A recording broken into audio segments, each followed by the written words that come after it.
Rasululloh sallallohu alayhi vasallam masjidda edilar, bir odam keldi. Shunday cho'kkaladida duo qildi. Ya Robbim, meni farzandim kasal dedi. Robbim farzandimga shifo ber. Ishim yurishmayapti, ishimni to'g'irla. Menga u kerak, bu kerak, bu kerak, u kerak dedi. Allohu akbar dedi, masjiddan chiqdi-da ketdi. Rasululloh sallallohu alayhi vasallam nima dedilar? Duo qilishlikka ozgina shoshildi dedilar. Nega shoshildi? Qanday shoshildi? Qanday qilsin duoni? Desalar, payg'ambar sallallohu alayhi vasallam duo qanday qilinadi? Duo qilinayotgan vaqtda avval Allohga hamd aytilinadi. Undan keyin payg'ambarga salovat aytilinadi.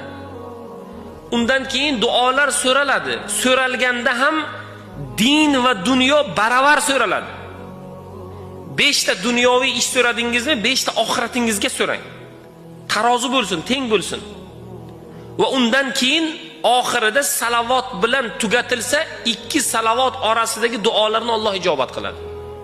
Rasulullohning o'zlari yaxshi ko'rgan duo, hammamiz bilamiz. Robbana atina fid dunya hasana va fil oxirati hasana. Robbim, bizlarga dunyoda ham yaxshilik ber, oxiratda ham yaxshilik ber. Rasululloh o'zlari duo qilsalar, dunyo va oxiratni teng so'rardilar.